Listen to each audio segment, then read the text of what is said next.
At T-Mobile, our critical mission is providing unparalleled 5G coverage for when connectivity is mission critical.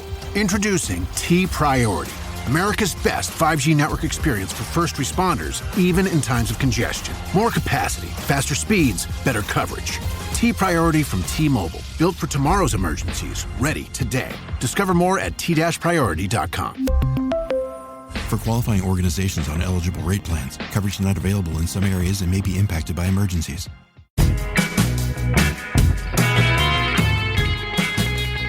Welcome to the Ankler Podcast. This is Sean McNulty of the Wake Up newsletter here at the Ankler, here on a scorching Jersey shore on Friday, August 2nd. I'm joined in Los Angeles by Richard Rushfield and Elaine Lowe. Sorry, that's regional tennis champion Elaine Lowe. Hold for applause. Thank you. The crowd goes wild. Yes, that's where I was last weekend, duking it out down at the USTA sectionals, and my team is going to nationals, so I'm very pleased. All right. Elaine Lowe, real tennis Thank you for champion. the shout out, Sean. Listen, props where it's due. Recognize talent sees talent. That's the way it goes around here. What's the prize if you win? The prize is I get to spend a lot of money to go down to San Diego and compete at this national tournament now. All right. There's a prestigious award of some sort, I would imagine, no, if you pull this off? We got a jumbo tennis ball that the whole team signed, and then it's got a little mantle on it that says we're the section champs in SoCal. So you know what? It was a glorious weekend. Combined, it was 25 total matches over 3 days between the 13 of us. So I was thoroughly beat afterward. It's not exactly earnings math, but it sounds like a lot, Elaine. So I think, whatever that breaks down to. So something I would definitely not be doing. So anyway, but congratulations. And Richard, how did your $43 billion offer for Paramount go this week? Did Sherry call you back yet or not yet? It's still pending. Still pending. I'll take over Bob Evans' old office before they try to cash the check. I hope so. Change the locks on the door. You'll be all set there, Richard. Yeah, so. And, the $43 billion check, just deposit it again. I'm sure it'll go through this time. I didn't sign it. Oh, okay, that was the problem. Yes, of course. I'm referring to what, by all accounts, seemed to be kind of a hoax bid that emerged for Paramount Wednesday morning, which disappeared suddenly off the internet by Wednesday afternoon. Just another page or two in the Paramount saga here. But Elaine, the Avengers are going to be coming back with the Russo brothers and Robert Downey Jr. in a different role, right? Does this make sense? Yes, it's Dr. Doom. Listen, I'm not going to pretend to know exactly what the configuration of that is. I was like, wait, wasn't he already in a Marvel movie? Yeah, let me ask Elaine about this because that makes sense. I'm sure it does. I feel like our resident Gen Zer, Matthew, would probably know better. Maybe. All right. Yeah, well, I'll have to shoot him a slack. Well, either way, they're getting some nice paydays, that's for sure. $80 million for 2 movies for the Russo brothers, and reported about $100 million for RDJ there. So, not bad. I think we found the real character motivation there for sure. Big Tech also had its earnings week, which Amazon and Apple said nothing insightful about their multi-billion-dollar streaming services, of course. Surprise, surprise. I guess that means everything's going great. Richard, no news is good news? Is that generally how it works in Hollywood? Sure. And no numbers and no information. It's nothing to see here. What else can we assume except that it's that it's a great quarter, guys. Great quarter, guys. Everything's going great. Elaine, I will note, it's funny to kind of watch. The AI was a big, topic of conversation this week in the earnings calls, and it's kind of funny. It's very similar. A lot of echoes, tinglings in my brain to like the streaming business in Wall Street, but on like a much more accelerated scale where, so ChatGPT was maybe about a year and a half ago. And, so for the first year, it was like, oh, you guys are behind. You got to spend. You got to, get in the game. And now all of a sudden it's like, wait, how much are you guys spending? What's your profit model? Like it's literally, I'm like, this sounds very familiar. I'm like, I'm glad to see big we tech. got to invest. We got to get ahead. Oh, wait, are we making money on this? Wait, how much are you spending on this? Oh, no, not that. No, what are you doing? It's very much echoes of the streaming era we had about a 6-year period. They had about a 1.5 year period, Elaine, between We Wall love Street. Never learning a lesson. Interesting to see big tech get the same treatment that Hollywood got not that long ago. So that was fun. Then you've also got Meta, profit increasing 73% versus last year. That's with their AI spending. But then again, according to the Wall Street Journal, the company is taking ad money from marketplaces that sell cocaine and heroin, Elaine. Business is great. Turns out. What? That's news to me. I missed that part of the news cycle. Yeah, what? It's a little WSJ item this week. Nothing to see here, Elaine. Don't worry about it. Totally fine. But yes, there's the ads for places to buy cocaine and heroin are present on Meta properties. There's no kids on Instagram, Elaine. I don't know what you're worrying about. It's really not a big deal. It's just, I mean, come on. This isn't a big deal. They're going to get it somewhere, so better they find it here than on the streets. Better be an approved, right? Multi-billion-dollar global company behind it. So they can make sure the heroin and cocaine are safe. So yeah, there we go.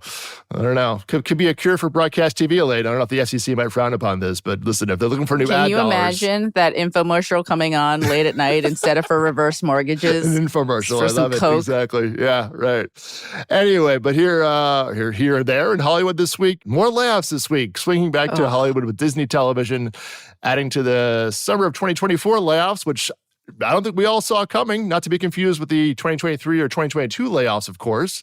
But Elaine, it seems like the linear TV business has some problems. Have we written about this? Is this new? No, it's news to me. No, the steady drumbeat of layoffs continues. I was wondering when you were going to get to the sad stuff instead of talking about all the fun Coke. stuff with the drugs and AI. Yeah, exactly. No, Disney's laying off 140 people. It's I think about 2% of their total workforce, and a lot of those cuts are coming at linear networks. I think the bulk of them, something like 60 of them, are at National Geographic. You're seeing cuts at Freeform, some ABC-owned TV stations, unscripted marketing. But again, the theme is we're whittling down linear. And, we're seeing that all over the place. It's like you look at everything that's happening at Paramount. You look at what's happening over at, Warner Brothers Discovery. Like we've seen cuts across the board over the years at linear networks. And how much leaner can a lot of these staffs get? Really? I mean, that's the question. I mean, just to back up those numbers, there was 1,000 people at Warner Brothers, which again was a lot of finance people, but again, certainly some linear TV elements there. Fox trimmed about 30 people as well at Fox Entertainment, 100 people at CNN earlier this summer as well, Elaine, of course, and Paramount. The cuts are looming there for sure. In probably the next couple of weeks. So, Richard, so much for that sense from Hollywood leadership that, well, the cuts were tough, but, it's behind us. And, that talk from 2023 that we made the hard decision and it's over with. It's like, it just keeps coming at this point, Richard. Yeah.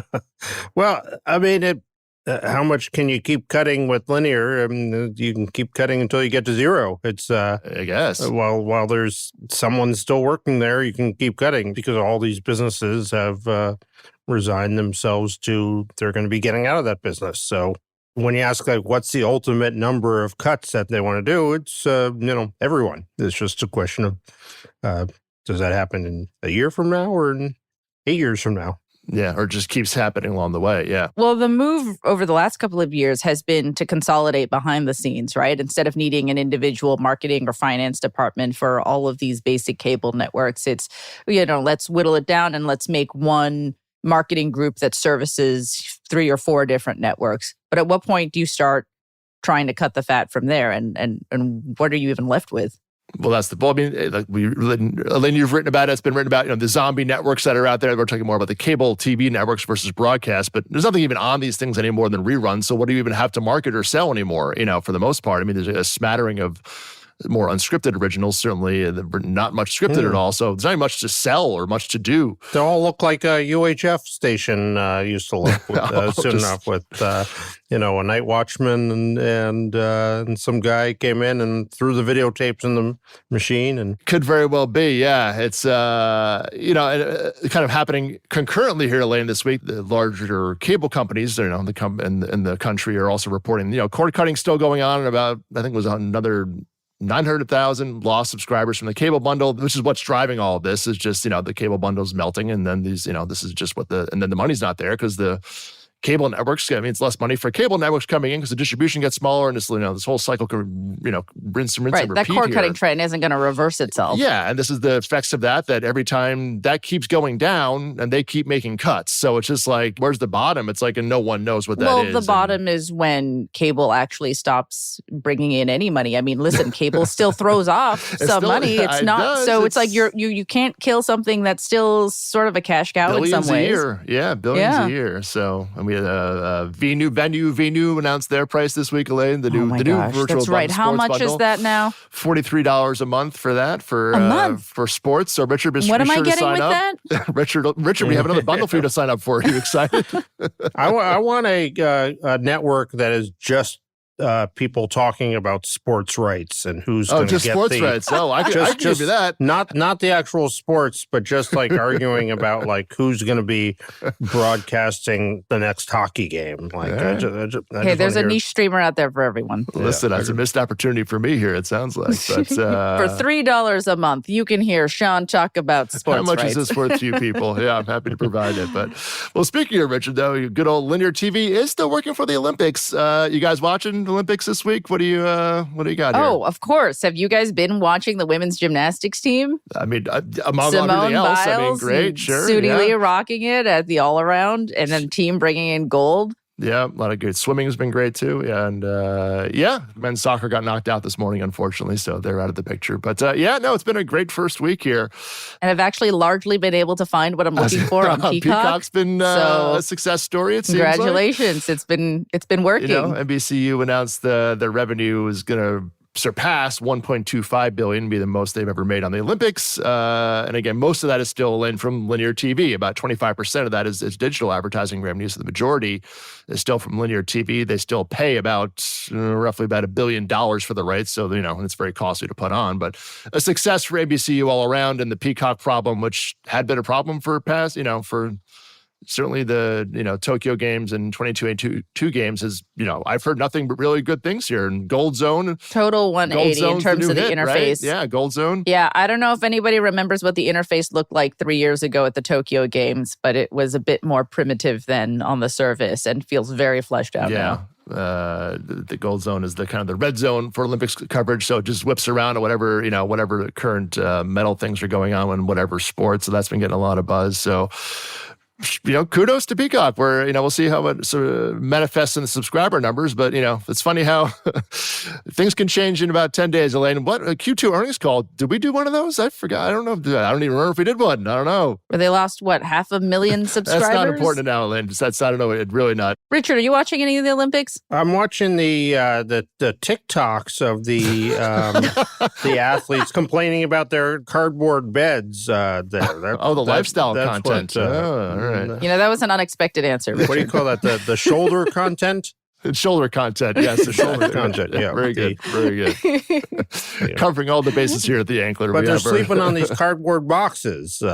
Yeah, these fold-out things with these like little foam, these hard foam mattresses. It looks awful. Like a college dorm. Yeah, right.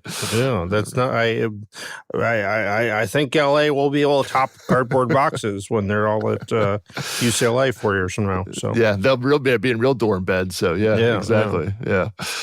Anyway, let's shift over to some labor talk, Elaine. We haven't talked about labor in Hollywood in a minute. Definitely the conversation that dominated a lot of the talk last year, obviously with the strikes. But IATSE, the Teamsters, Hollywood Basic Crafts, have a deal been ratified here. But IATSE had some curious words for their members around AI this week, which were pretty stark in comparison to the language a year ago, at least in terms of the tone or tenor for sure. So reportedly in a town hall with IATSE members, President Matthew Loeb had said, quote, if an AI job comes near your craft, to make yourselves the expert, basically, is what he said. Quote, because that's the way we're going to keep our jurisdiction, to keep people gainfully employed, which is a very different take from the Writers Guild and SAG-AFTRA when you look at the talk last year, which was basically their members were hoping for more of a blanket ban on any kind of AI, no using ChatGPT to write scripts, no using AI to replace a bunch of background actors. So somehow IA has realized that was a ridiculous thing to be arguing for a year that we're going to say no technology. Well, I mean, I think you'll find there are IATSE members out there who wish there were a blanket ban. I wish the ocean went all the way to Bundy, so I had a seaside view out the window here. But it's a very LA reference right there for our listeners, not the LA area. I mean, it's a different beast, right? Like IATSE, first of all, has so many different professions under its umbrella. You're not just talking about writers or actors. You're talking about cinematographers. You're talking about motion picture editors, hair and makeup, and grips and writer's assistants. So the language itself is by design going to be a bit broader. But also when you think of the technologists that work in the industry, when you're thinking about, say, like editors, it's like their use of technology is very different from what an actor does. So, obviously it's going to be different. I also think when you're looking at tech, I mean, in some ways, it's like it's a more realistic look at how to adapt to new technology, right? Like what Loeb said, which is basically like we have to be able to coexist with it, is essentially in a different way what he was trying to say. And isn't that the case with most technology? It's like, yes, the internet has vastly changed the way that we work, but there was going to be no stopping it. There's no more hand-drawn animation, and that required 1,000 people. Like, the computer animation came in, it just changed the dynamic. And now this is going to change it again. And there's a coverage in the New York Times this week about the IATSE speech to its members, and the TV editing. There was a TV editor, and they're like, well, if you put the protections in, they're just going to do the editing overseas. Like this is also a global business now where they're going to make it non-union. Right. So we're seeing this in, production, right, Elaine, where now the LA what it costs to, for rates and stuff in LA for production. And like, well, we're just going to go shoot it. But what if we talked about go shooting overseas in Europe, go shooting in the Avengers movies?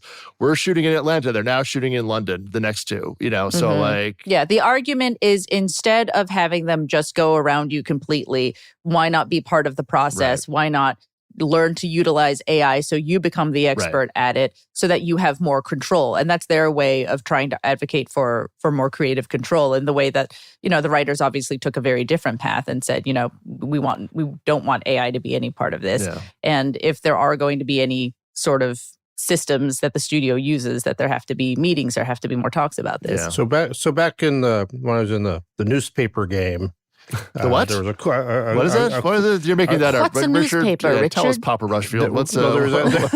I remember Mike Kinsley had Mike Kinsley. It was a great columnist, political columnist. If you don't remember, he had a quip talking about sort of the at the time the elderly people who didn't want the newspaper layout to change, and this was the time when the newspapers were going to save themselves by innovating and reorganizing and make it one jumbo section. But you had the subscribers were very old and stodgy and not wanting to change. And he explained that problem will be solved for you actuarially, essentially.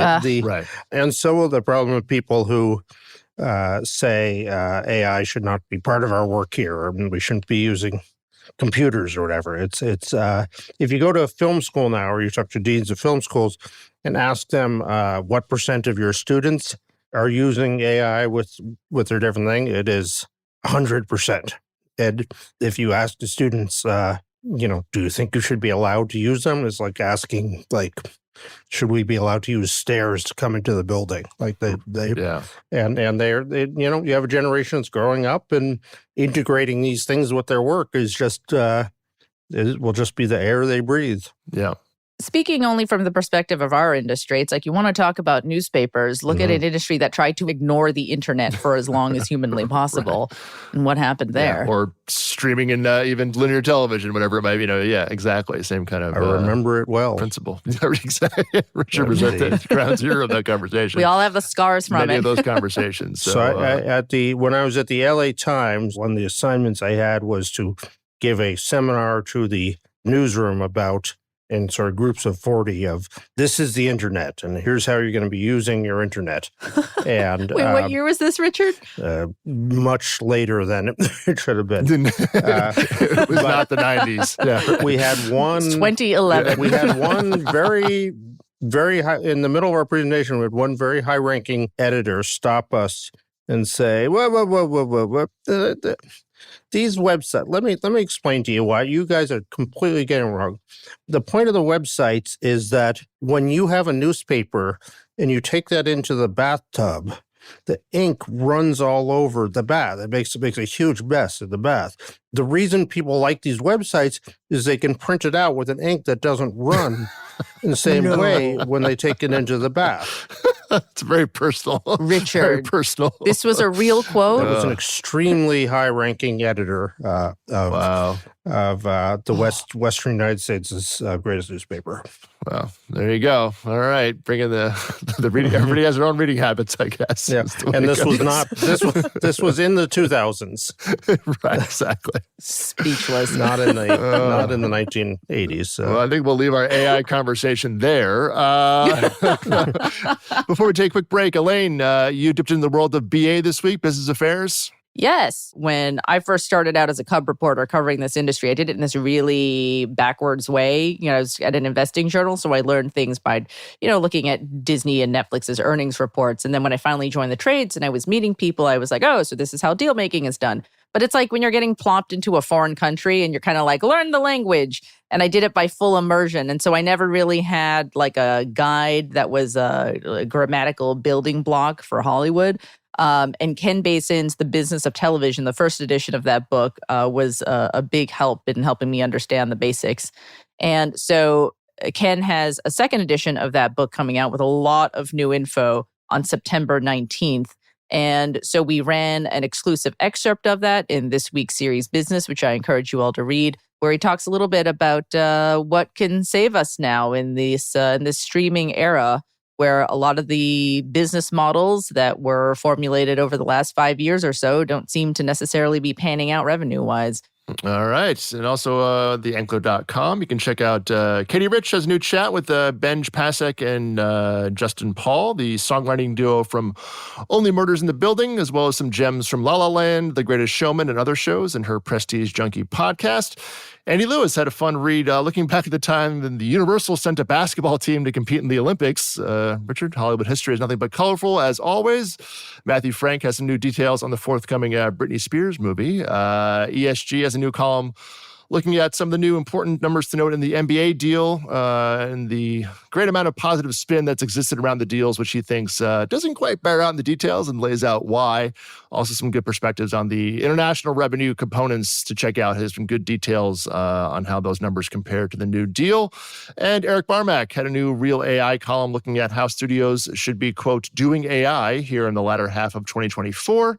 As the aforementioned Wall Street enthusiasm seems to have peaked from the earlier part of this very year alone. So anyway, coming up next, the other thing still taking the town by storm is Deadpool, which has just frankly bulldozed the box office during the week this week.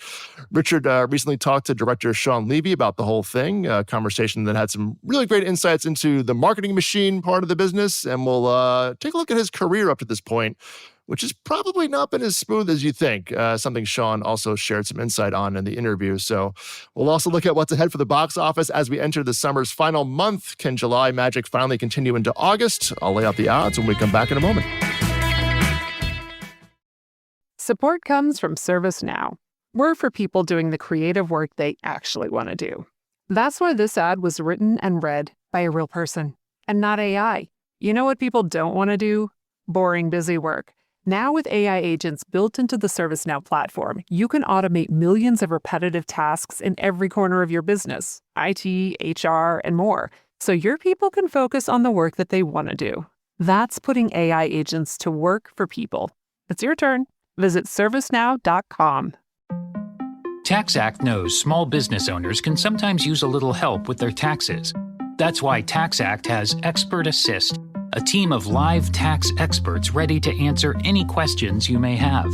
Think of them as your own personal sidekick. Not like one of those funny talking animal sidekicks, more like the super smart nerding out on tax code and business casual attire sidekick, but just as helpful and lovable. TaxAct. Let's get them over with.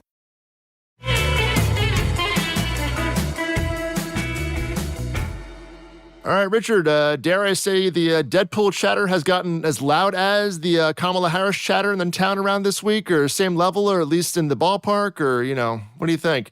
I mean, when you look at this might end up being the biggest film of the year, both the biggest film of last year and this year will both be comedies, which you think would turn on some lights about our biggest film 2 years in a row. Our comedies, that's a piece of data, isn't it? Well, two was better than one. It's like one could be a fluke, but when you got two in a row, it's like at some point Hollywood has to, come have their moment here of coming back to the well. I'm convinced that no amount of data ever changes anything until just people somehow feel like they're in a mood to change something. And then, I've been talking about Latinos in Hollywood, and the data on that is immense. So every weekend, almost. And you just talk to these folks and like, how much do we have to lay this out before people get it? And I think, infinite amount. Like it's because infinite until they feel like getting it. Until other people start taking the money. Somebody does it, and then they're taking money from you, and that's going to, it's like, okay, well, we need to get in on this because we're losing money. That's ultimately what I think moves anything at this point. So if someone decides that comedy's a thing and they clean up the box office, I think you'll see a lot more comedy. But I will say this is a movie that's been doing at or above $20 million a day this week. These are weekdays, by the way. This isn't even a weekend. And Richard, we kind of talked about earlier this week ourselves here, the comp for 2023 is not Oppenheimer, but probably Barbie for this R-rated comedy. It's, in terms of where the potential is. I mean, it's going to cross, Kamala Harris raised $310 million in July, and Deadpool is going to make more than that in 7 days at the box office, Richard. So, the numbers here, this is just the first 7 to 10 days, Richard. So there's no reason why this really couldn't be the Barbie of the summer to a pretty close degree, I think, of this summer. Yeah, I mean, the thing about it is, to see a movie that really just demands repeat viewing because it's so packed with jokes. It's like you're laughing at one and you miss three of them. So you've got to come back and basically to catch all of it. And, you also look at the runway it's got coming up, and not a lot. Some of us still haven't seen it yet. There you go. Some people still haven't seen the film, Richard, believe it or not. So, and Richard, critics still have no idea how this is happening. So they're still baffled by this, right? Yeah, we've been trading quotes from we're still trading quotes.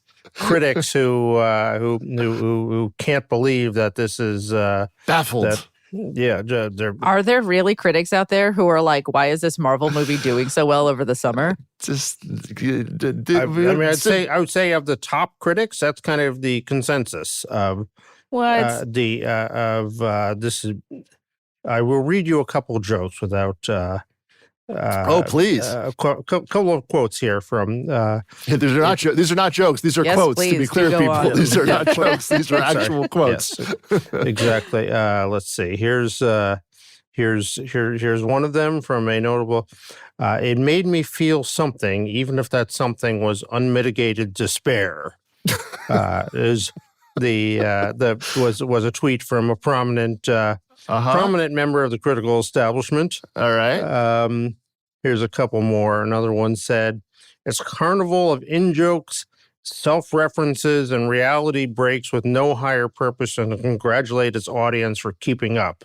Wow. It has no stakes, no drama, and only the most cynical applications of creativity."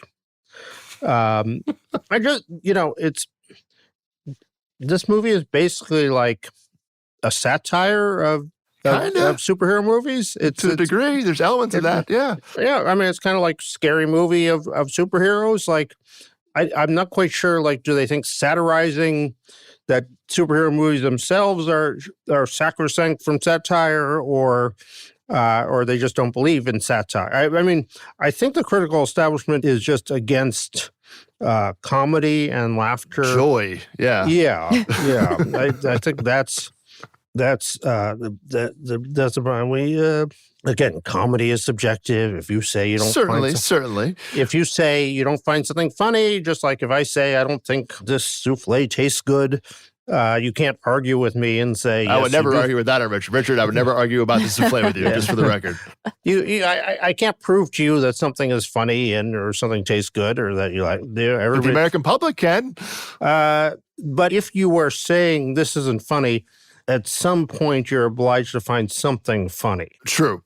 if you haven't found anything funny for an extremely long time, then maybe you might go and check your comedy meter there. It's done more than that, but see if it still exists.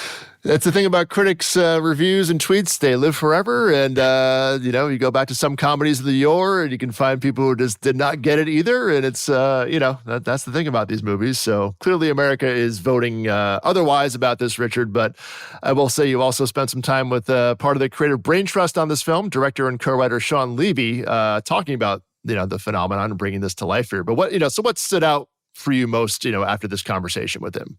Well, it was a real antidote to the despair and defeatism about the state of entertainment that we all marinate in every day here. I mean, he had a real sort of journeyman career that came up through directing TV, and then he started doing small comedies, and then he got to do bigger comedies.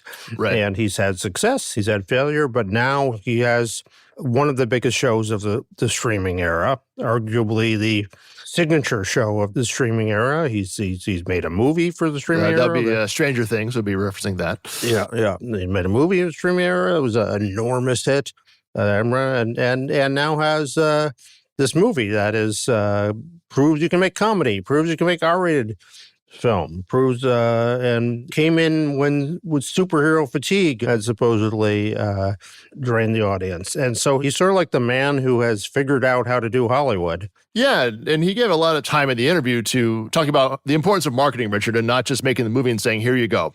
You guys market it, and I made it. Here you go. You guys figure out how to communicate it. And, in this era of the business, you really have to, quote, give a shit, about the marketing and get involved in it and be involved and participate and do a lot of things to support your film. You can't just be like, the media buys, the TV buys, I'll handle it, and the billboards, and then that's it. You can't do that anymore. You can't just assume I made a great movie. The People world will find it, of course. Right? Yeah. It's the best rises to the top. That is a rule that I've been disabused of in recent years. 2-3 years ago, I would have said, well, good things eventually find their way. Oh, really? Okay. There's not. I would say there's not that many great things that just don't find an audience. And that's definitely not true, not the case anymore. I think there are many, many creators who work with Netflix who would beg to differ on that, on the importance of marketing different experiences dollars. with that theory. Yeah. Yeah, but before that, it's doing things that he is known for, sort of big-hearted and comedic works, and just doing projects with their heart on their sleeve, as he says it, that are very accessible to the world. And it was, some basic rules there. Yeah, but what he and Ryan have been doing, they did Free Guy together, which is 2021, which was kind of really probably I have to go back and check this, but the first big hit out of COVID, that was, in August 2021. And that movie just kept playing for weeks and weeks and weeks. And again, it wasn't just about the trailer. It wasn't just about, Disney making the ad buys. It's like Ryan gets out and does everything. He gets the movie out there. I mean, The Rock did this for a while. Will Smith did this for a while, where he would do the world tour. Tom Cruise does this, famously going his world tour, and the Deadpool guys, they're around the globe. That was a month of their lives, or maybe probably even longer, of putting in the time to sell the movie, and not just being like, I'll do the junket on the the 3-day weekend, and I'll do Fallon, and I'll do Colbert, and then that's what I'm doing, and that's it. It's like that doesn't cut it. It might work. It's not you're going to fail, but the thing about Sean seems to really come around on, or realize, maybe working with Ryan, is that you need to do a lot more. Back to your point about TikTok. What's the TikTok thing? What social things are we doing that have nothing to do with that NBA Finals or the Olympics ad buy out there? You have to really get involved here as a filmmaker. You don't have to, but if you want to have a success of of that caliber these days, you got to do a lot more than just make the movie, for better or worse, Richard, these days. But one thing that stuck out to me, Richard, was at the end of the interview, he was passed over for the Baywatch directing gig in the mid-2010s. So he always remembers that. Always remember that. That film came out in 2017, so this is probably would be around 2015. And, you think of, Sean Levy, Free Guy, The Adam Project, which is a big movie at Netflix, the Stranger Things, and now Deadpool. This guy's, been hits forever. And I was going back through his IMDb, and that comment about Baywatch really stuck out to me because I'm like, well, like he was, and he's like, he was passed over for that. And that like, oh, there was a time in his career, he wasn't hot always. And this wasn't a linear ascent, Richard. I think this is an important thing to remember in Hollywood careers that gets passed, looked over, forgotten about at certain times. He made 7 films in the 2000s. He was one of the he's done so much work now. He's done so much as a film director. He directed 7 feature films, things from the Pink Panther to Cheaper by the Dozen. God knows how many hours of TV he's directed. Well, before that, he was a journeyman TV director, and he worked his way up. His first film was Big Fat Liar with Frankie Muniz, and then he parlayed that into other films, leading up to Night at the Museum toward the latter part of the 2000s there. But then early 2010s, he had Real Steel with Hugh Jackman, which was okay, but did $85 million domestic, not great for that kind of a movie. The Internship was next, Owen Wilson and Vince Vaughn. That was at $44 million. That didn't work. The next film in 2014, This Is Where I Leave You, the ensemble movie at Warner Brothers, did not work. And then his film after that in 2014 was the third Night at the Museum, which made half of the amount of the original. That made $50 million less than Part 2. Was not seen as a success in the genre. And then from 2014 to 2021, he didn't direct a movie in theaters.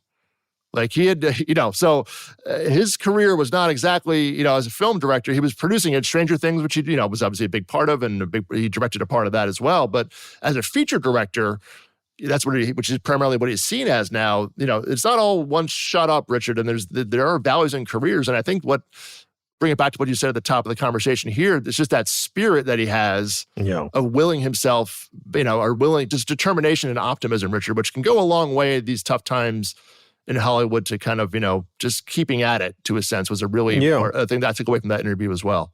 And he was doing a lot of producing during that time. He was producing also, as well, yeah. But if you asked him what he'd rather be doing, I'm sure he'd rather be, he couldn't get the Baywatch job. But that's... He produced Arrival, which gave birth to Denis Villeneuve, sure. Denis Villeneuve phenomenon that made him a sci-fi director. And, he did. Very proud of. They did Spectacular Now, which was a great indie film that his company 21 Laps has done a lot of great, a lot of producing certainly, but it's just for a guy who was directing that volume of films for essentially 15 years to go 7 years without a movie in theaters. Yeah, COVID was a little bit of that, but not really that much of it. Well, he's making up for it. He's making up for it now, but you just, how does that happen, Richard? Right? Most people who get, in that period of their career don't come back to directing, A-list feature films in theaters. And it's like what came through in that interview really was his personality and just like getting a gist of like who this guy is and why he's having his moment now. And what's interesting is that, it's not the origin story of most big IP films, is that his involvement in Deadpool really came out because of his relationships with Ryan Reynolds and Hugh Jackman. And Hugh Jackman, who he worked with before and had these relations. And that's why this happened and how they put it together. Yeah, I mean, look, Real Steel was that movie that didn't quite work. That was Hugh Jackman. And it's like, you know what? You never know what that relationship there, that thing that didn't, work out, paid off 10 years later, more than that. It may not have been a giant one, but that's a good movie. If you not quite. It wasn't a bad. I was gonna say, wasn't that supposed to be a pretty good movie? Actually, it's a very good movie. It just didn't perform as well as relative to the criticism. Exactly. No, not that it was a bad film. Not that any of those films are bad films. I'm just saying they were not. From again, box office matters in a certain sense for getting more gigs. And if you have 3 films in a row, 4 films in a row that are perceived as underperforming, as we all know, it's a business of buzz, and it's tough to come back from that. If you have 1 or 2 is fine. If you have 3 or 4 in a row, that's always a bit tougher. And for him to have this moment now in the sun, and this final quote in the piece, I think was great. He says, mentioning the Baywatch gig, he says, I always remind myself of that, of every misstep, every failure, and every moment where someone either underestimated me or didn't quite get what it is that I do.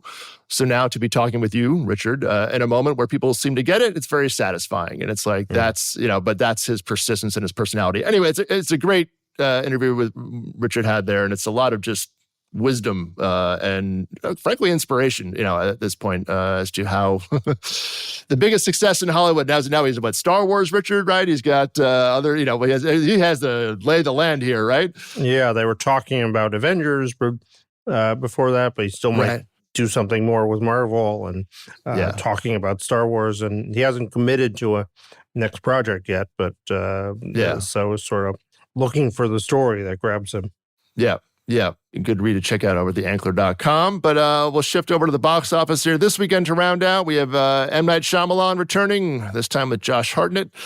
This time, Night's over at Warner Brothers. And, what I like about this movie is called Trap. And what I liked about the campaign was that Tell us the twisty premise, Sean. Well, the thing is, WB, they told you already, which in the past with these movies, they kind of like you had to go see the movie to see what the twist was. And it's like they got rid of that now. And there's certainly more in the film to find out what happens, but I thought it was a really smart move by Warner Brothers to just kind of avoid that, because I think everybody kind of rolls their eyes at this point. It's like, oh, there's the small hardcore contingent who care about that, Elaine, but a lot of people were just like, oh, it's gonna be whatever it's gonna be. So I thought it was a good move. We'll see if it pays off. This is about a guy who brings his daughter to a concert, and turns out the cops are all surrounding the arena because they're there to catch a serial killer who happens to be the dad with the daughter. So anyway, he has to figure out how to be. That is different. Oh, Elaine's in. All right, good. We got it. I didn't say it was in. I said it was different. I'm sure it's fine. I'm sure it's fine. There we go. That's what we wanted to hear.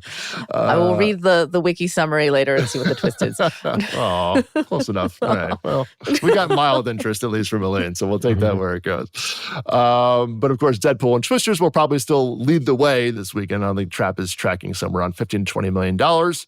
If it gets closer to 20, that'd be great. Sony has Harold and the Purple Crayon, which will get nowhere near that. That has not been well advertised and not that well reviewed. I've only seen a couple of billboards tops for Harold and the Purple Crayon. That's it. I mean, my family is in the Target demo for that, and I don't feel like I've been marketed to very heavily. Sony is not putting the money behind this one. That one's tracking, I think, around $6 million for an also, opening. It's just a little bit of a question mark because it's like live action, right? It's a live action CG, mix. Combo, okay, right. Yeah, was, right. Do you guys remember that book, Harold and the Purple Crayon? No, that's not part of my canon. Richard is okay, so it's this kid who has this purple crayon, and anything he draws comes to life. Yeah. And it's a cool, simple book. It's imaginative. I'm just like, how does this translate to a semi-live action show? What are they going to do to Harold? Hour and a half, hour and 40-minute movie kind of thing. Yeah. Right. Okay. How do you translate a 20-page book into that? Apparently Sony did not believe in what was translated. So we will see how that goes with the box office this weekend. But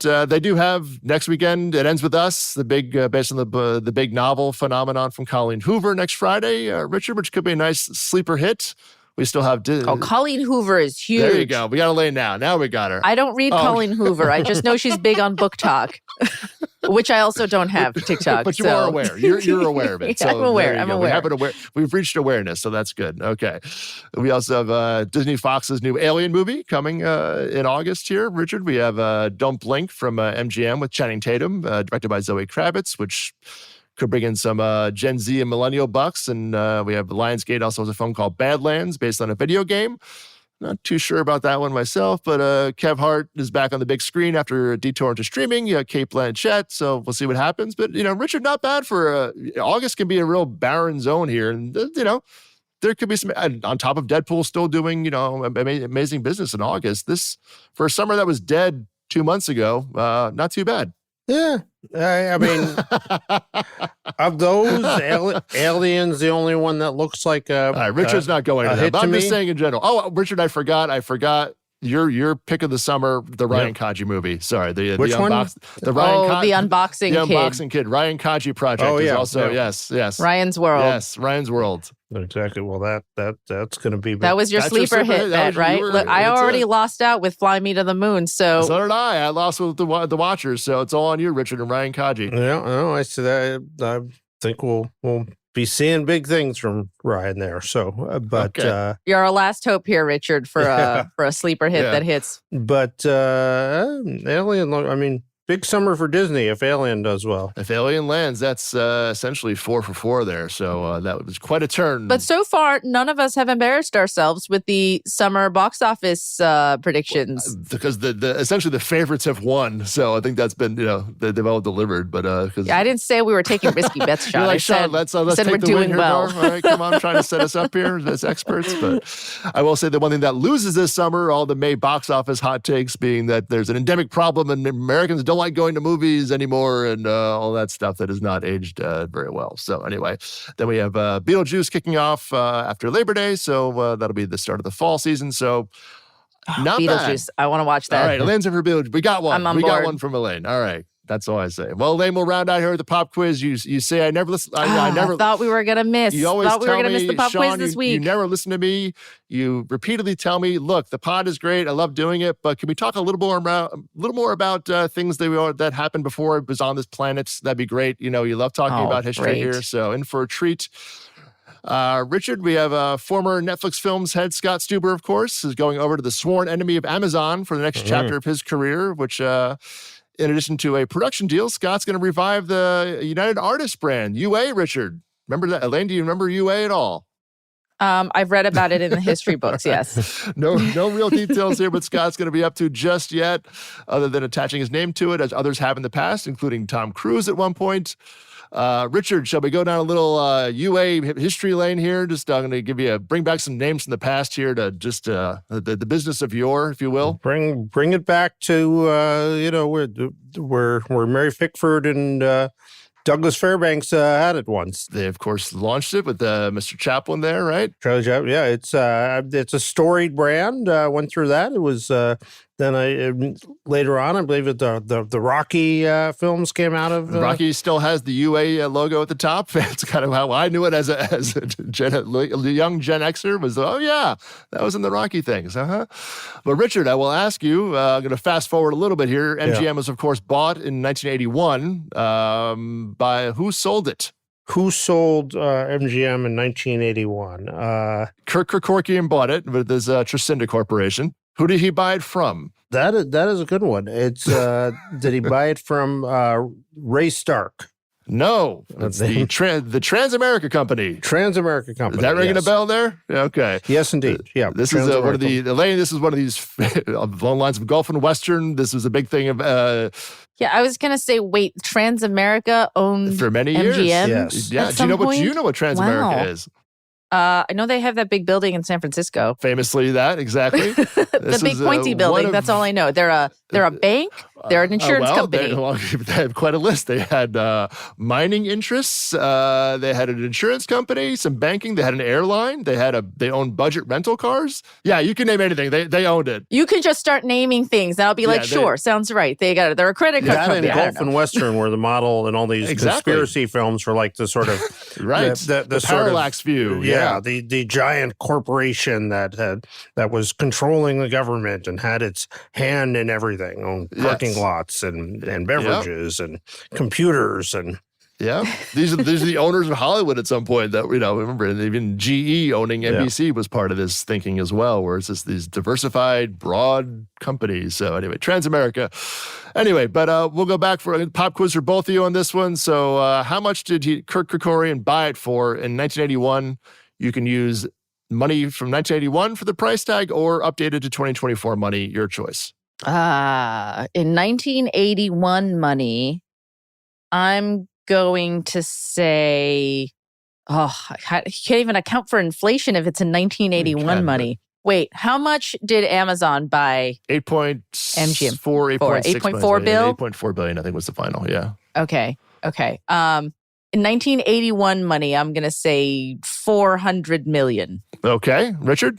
I'm going to say $78 million for UA. And all right. Well, I'm going to give it to Elaine, even by Price is Right rules. She doesn't win, but the answer is $350 million. Hey, I was actually not far You were pretty close, Elaine. That's pretty good, which translates to about $1.2 billion. I had to account for inflation in my head. In today's money, so $1.2 billion, or Amazon paid 8.4. So so whatever, Elaine. It's fine. MGM accrued value over those 40 years, so there's definitely of $7 billion worth. So, and Richard, both of you, what was the last iteration of the UA brand that existed? It's gone through many iterations. Tom Cruise was brought into revival with Paula Wagner at one point. It was revived under MGM. It was. And Kevin Ulrich there before Amazon brought it out. So it was Does that count, or you thinking before? No, it's a little bit of a strange one here. It was revived as a distribution arm called United Artists Releasing, essentially, which is a JV with MGM and Annapurna, if you remember Annapurna, of course. So the Orion label was also included in that. So that had a run in the kind of late from 2019, finished up. Women Talking was the last film released in that, which was the start of 2023, before it was folded, and Annapurna's fate kind of went along with that.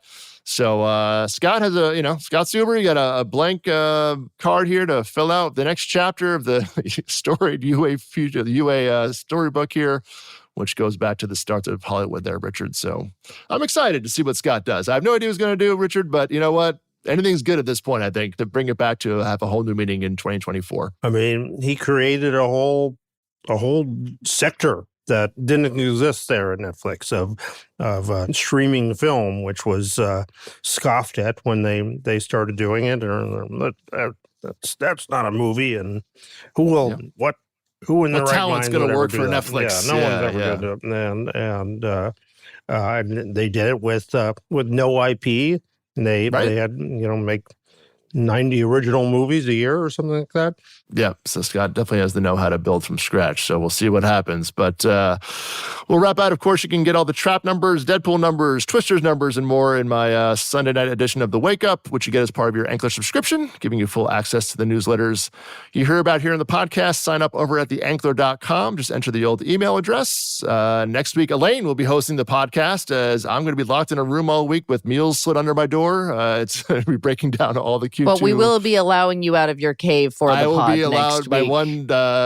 We will allot you 1 hour in the sun / in a recording studio. My 1 hour in the prison yard will be doing doing the podcast next week.